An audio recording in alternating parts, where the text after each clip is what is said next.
Welcome back to Who's to Know. Tonight we are going to be baking a creamy blueberry pie.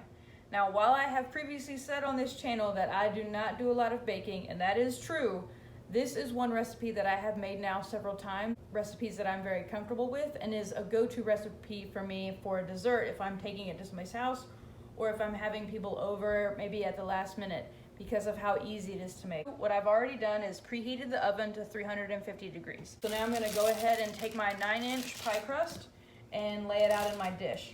Prior to this recipe, I did not have a pie dish like this. And so before I bought one though, I did look around and see some different kinds.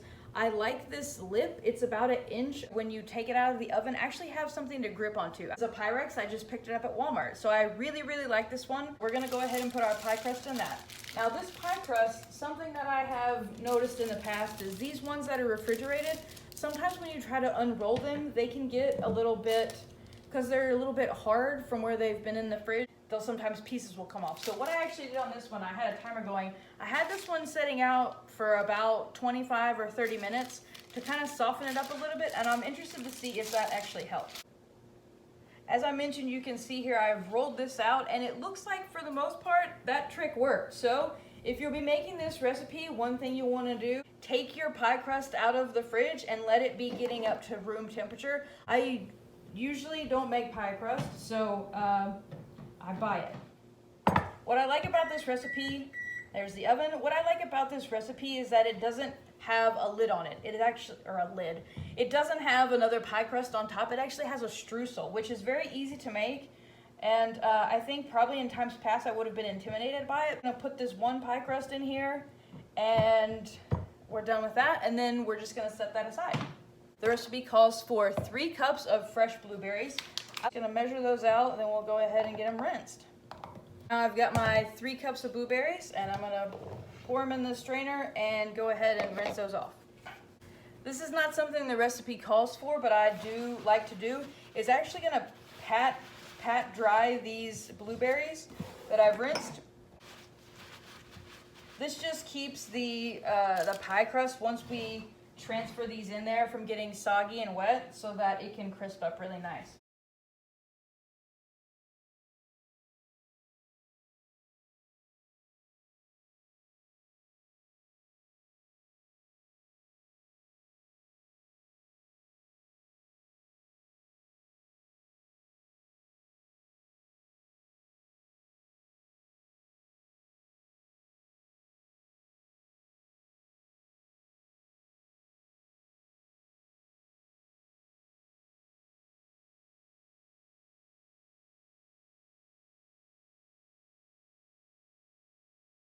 So when it's all said and done, you'll have about a double, or in some cases or places, a triple layer of blueberries here on the pie, or on the pie crust, and that's pretty much what we want. And lay them in there and let them hang out while we get the custard ready. So that's one other thing I really like about this recipe, is it doesn't have anything in the custard that's really out of the ordinary. I'm gonna go ahead and crack these eggs and beat them up really good. All I can do if I have everything else is just pick the blueberries up. So I have a couple different sets of, or actually just 2 sets of measuring cups, because I find it's very helpful. It calls for 1 cup of white sugar. So I've got the 1/2 cup here, and actually what I'm gonna do is just put it right in there. You can scoop sugar just like this out of the bag, but for flour, what we're actually gonna do is spoon the flour, because it does settle down into the measuring cup. And now we want 1/3 cup of all-purpose flour. Then I'm gonna spoon this into there and not really pack it down, just kind of let it settle itself. Usually this gets some flour around, but that's the way it goes. And then you just kind of want to level it off just like that. Let's see that. Now, 1/8 of a teaspoon of salt. A lot of people would probably think that you wouldn't want to put salt into something that is pie, but actually salt really does do a lot to give it some flavor. So it is an important thing to do and tend to not skip over. So it calls for 1/8, and that's about 1/8. Now the 1/2 cup of sour cream. That's really why I like to have 2 sets, is so I don't have to do that kind of washing in between. If you only have one set, that's completely understandable and totally fine. You might just be having to wash some of your things in between uses.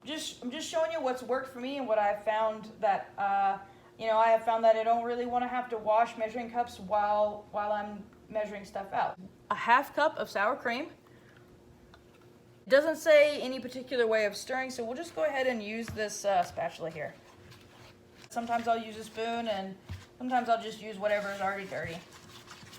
So it doesn't say anything about, some recipes you'll see that it says 50 strokes or something like that, but this just says until it's well blended. So we're just gonna keep going until everything looks smooth and nothing looks like clumps or anything looks discolored. And that will prove to us that everything is mixed in even.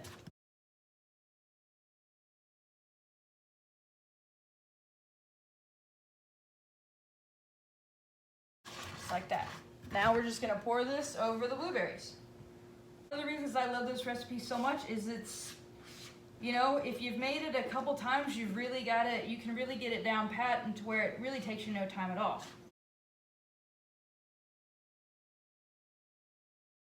You can see in some places the custard isn't really even, so we'll just take our spatula and spread that out so it fully covers the blueberries. The other thing I like about this recipe is that it doesn't call for anything like a blender.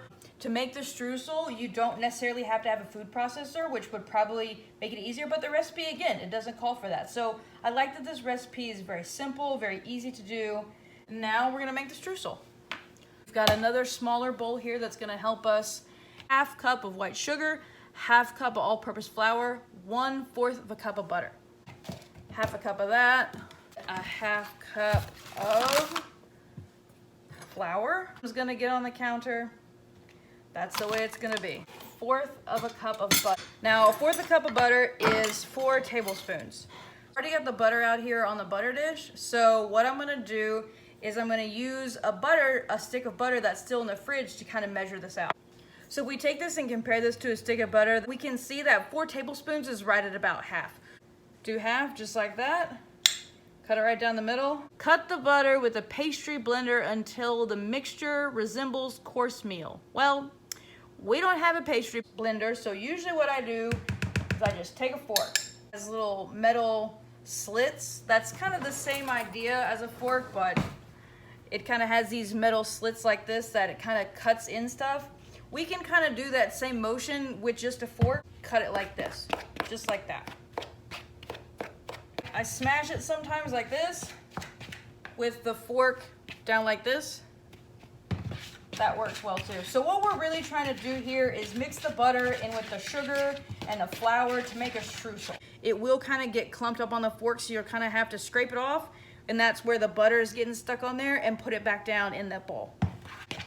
You can see sometimes I'm doing it crossways like this.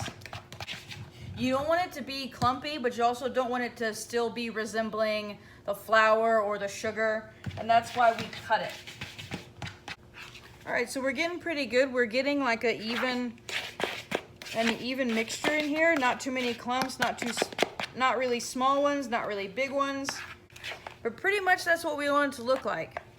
If you've never made strudel, once you do this recipe a couple times, you'll understand if at this point, if it was more floury, or you could kind of still see the sugar in there, that would mean that you need to add a little bit more butter to get mixed in with that flour. Those are things that, you can just get a feel for, but it does take practice, and it does take a little bit of learning, but it's totally figure-outable.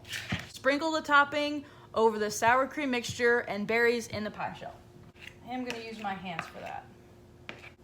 And here we just wanna make sure we got a even distribution of streusel on top. We want to make sure that the sour cream mixture and the blueberries all get covered up. It's going to brown up really nice and give a nice crust to the top of this pie. Or the streusel has clumped up together, you just take it with your hands and just break it up just like that. So you can see we've got pretty evenly covered over. As bake in a preheated oven at 350 for 50 to 55 minutes. Or lightly browned, and then it says cool on a wire rack. And then when it gets to 50, we'll check it. Now it's time to clean up the kitchen. Okay, our 55 minutes is up, so we're gonna get this pie out of the oven.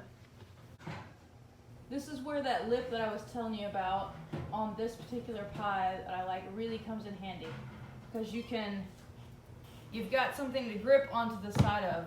I used to think that using a wire rack was just bourgeois, it was just extra that we didn't need. The idea behind the wire rack is that air can get flowing underneath the pie to cool off the bottom of the crust. So it was, I don't know, a couple dollars at Walmart. Definitely worth the investment. It really makes sense to have a wire rack to cool your pie with, because what it allows is air to get in underneath the pie. So that is our creamy blueberry pie, and I usually like to serve it with some really nice vanilla ice cream, or the pie can stand alone by itself. It has this nice streusel on top, so you could put ice cream with it, or you could just serve it like this. So that's our blueberry pie. Thanks for watching, and we'll see you next time.